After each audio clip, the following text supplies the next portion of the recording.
There's always at least one, and usually there's several. You know the ones I'm talking about, those persistent resistors to change. This is one of the questions I'm asked most often. How can leaders get people to overcome their resistance and accept change? And that's what we're covering in this episode of Results Rule.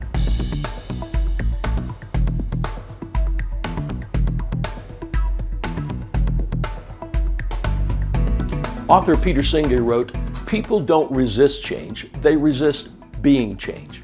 And that's mostly true, but not always. Have you ever known someone who knew that making a change would make their life better, and they still just couldn't bring themselves to do it?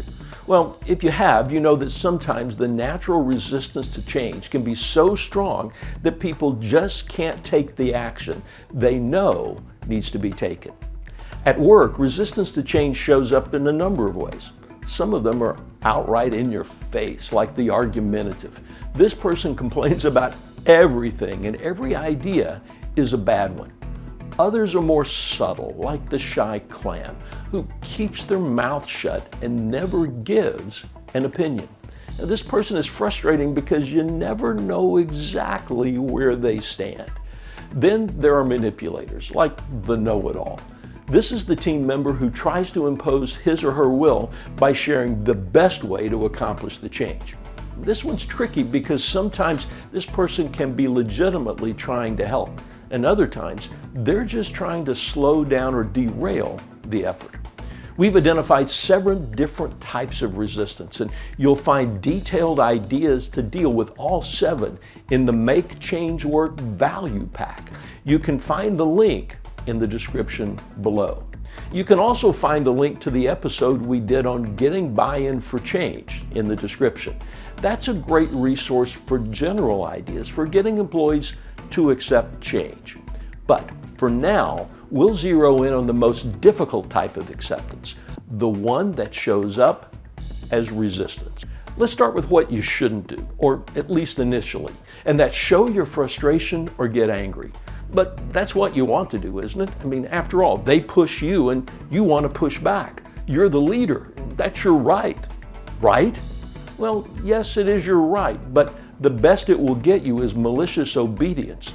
And that's not the commitment that you want to make the change work. The even bigger problem with pushing back is that you can't really be sure how the resistors will respond. They might increase their resistance, or they might go underground with it and do just the minimum to keep you from realizing that they're resisting. In some cases, they'll even go guerrilla, and this could be out-front aggression, or it could be that subtle sabotage. Either way, these folks are actively working to undermine your success. My guess is that at some point you've tried some or even all of these approaches for dealing with resistance and getting people to accept change. You've reasoned with them and explained all the good business reasons why the change makes sense. They might listen. They might even agree with you. But then they counter with something for which there's really no good response. You bargained with them and offered them something for their support. In essence saying, if you support this, or at least don't openly resist it, I'll give you something else. Bargaining can buy you the support you need from that person or group, but the potential for negative reaction is huge if word gets out that you're bargaining over support.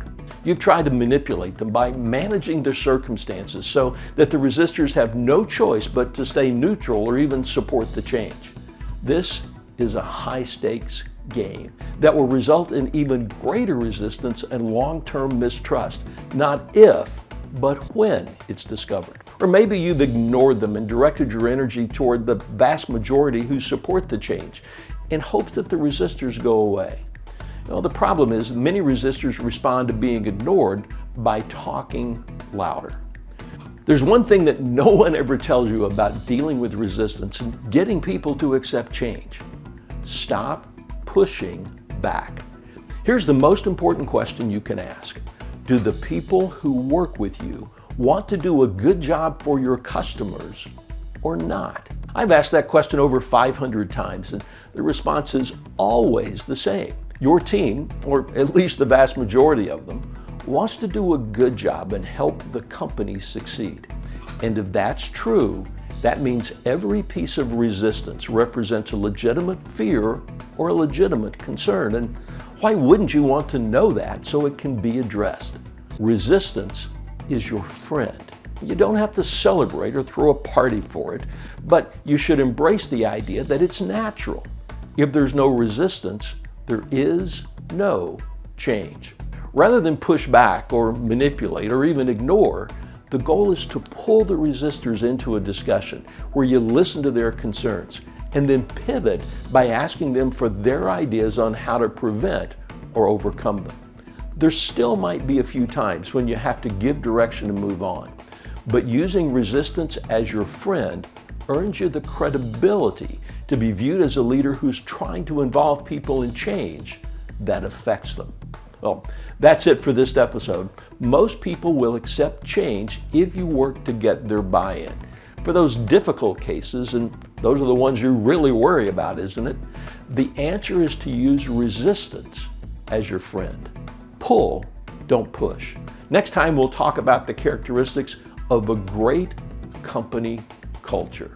Make sure that you hit the subscribe button and the bell to never miss an episode of Results Rule. And as always, share this with your friends. Give us a like and comment with your ideas or questions below. And remember, the heroes in every marketplace are known by their results. We'll see you next time.